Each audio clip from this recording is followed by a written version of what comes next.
지금 주민등록 번호에 대한 부분을 어떻게든 정부에서 최대한 할 수 있는 일을 다 하겠다라고 얘기하고 계십니다, 장관님께서. 네. 이제 그 부분은 충분히 와닿는데요.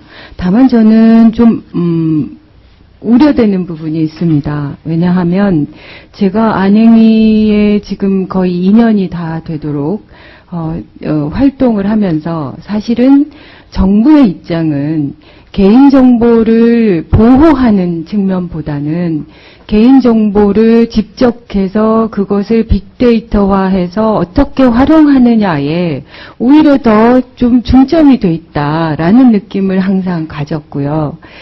예전에 제가 호주제를 할 때도 사실은 정부가 좀 더 적극적으로 나섰었다면 그 당시에 호적이라는 제도 자체를 개편하는 데 있어서 전 국민적으로 논쟁이 붙었습니다. 기억하실지 모르겠지만 개인별 신분 등록부에 목적별 신분 등록부에 아니면 뭐 가족부 이 세 가지 가지고 정말 논쟁을 했었는데 알고 보면 대법원에서 가지고 있던 자신들이 이미 전산화한 호적에 대한 정보들만 제대로 초기에 제공했다고 하면 그 논란 자체가 훨씬 더 빠르게 정리돼서 진행이 될 수 있었다고 저는 믿습니다. 지금도.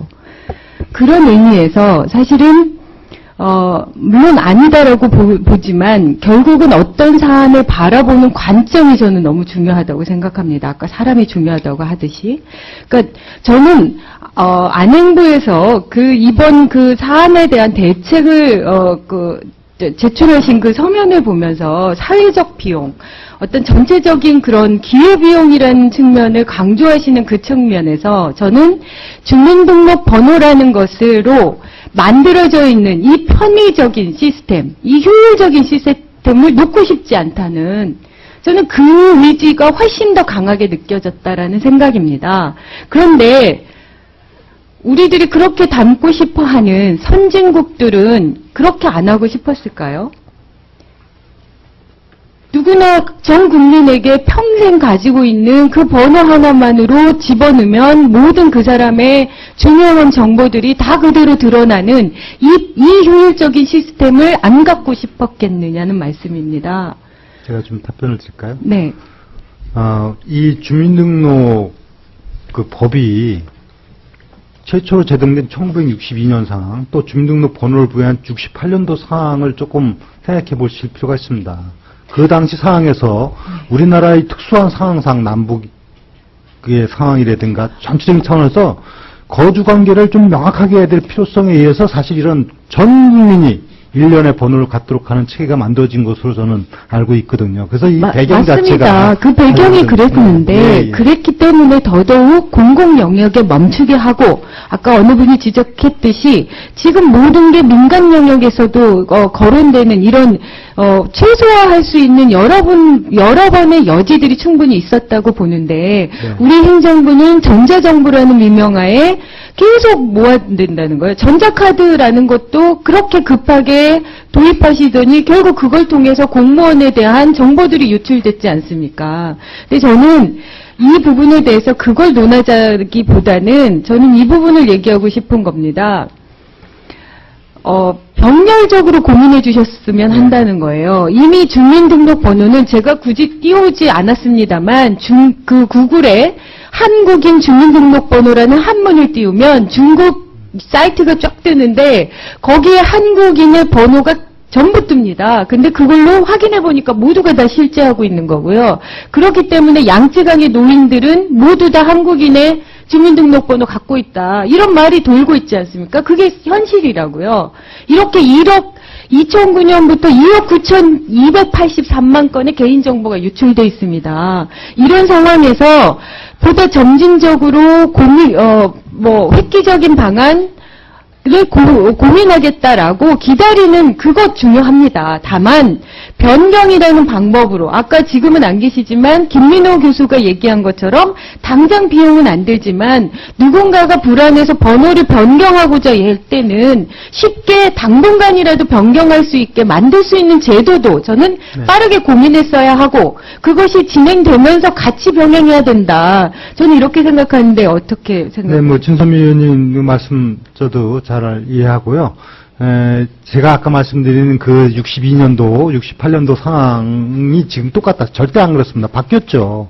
바뀌어야죠. 시대 상황에 맞춰서 제도도 바뀌어야 되는데 현실적으로는 이 주민등록번호가 그 후에 거주관계뿐만이 아니라 너무 광범위하게 모든 부분에 사용되고 있는 현실적인 상황이다 보니까 이것을 전면적으로 개편하는 데 따른 사회적 비용이 많이 드는 건 그건 사실 아니겠습니까? 이 문제를 검토하겠다는 겁니다.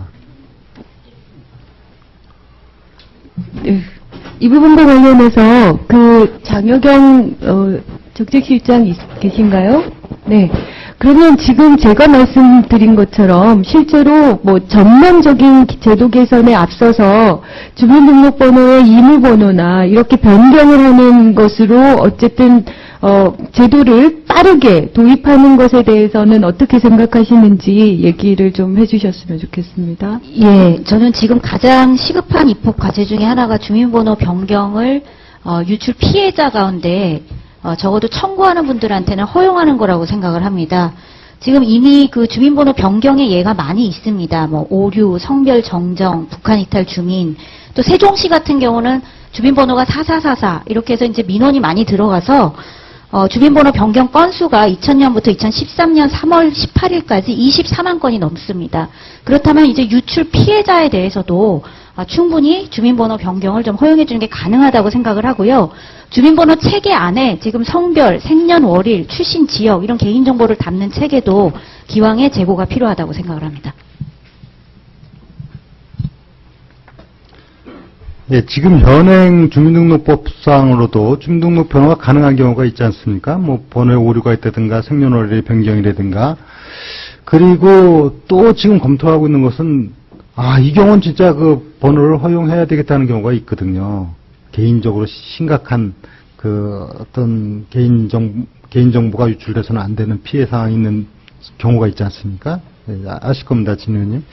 이런 부분에 대해서 제한적으로 허용하고 있는데 이 부분을 만약에 확대하게 되면요. 현행 번호체가 뒷자리 7자리가 그냥 1년 번호된 게 아니라 거기 아시다시피 이제 지역, 그 다음에 검증번호 이렇게 쭉 돼 있는 체제 하에서는 이 한계가 있거든요. 이 부분을 변경하는데 소위 말하는 최대 범위가 이런 부분까지도 다 지금 검토를 하고 있습니다. 그렇게 하다 보니까 결론적으로 지금의 번호 변경 허용 범위를 넘었을 때는 아주 좀 근본적인 검토가 필요합니다. 그래서 그런 부분이 그냥 아까 백 의원님도 말씀하셨지만 막 이렇게 발표하기는 참 어렵습니다. 그래서 상당히 심각하게 지금 검토를 하고 있습니다. 예, 진선미 의원님 수고하셨습니다. 다음은 황영철 의원님 질의해 주시기 바랍니다.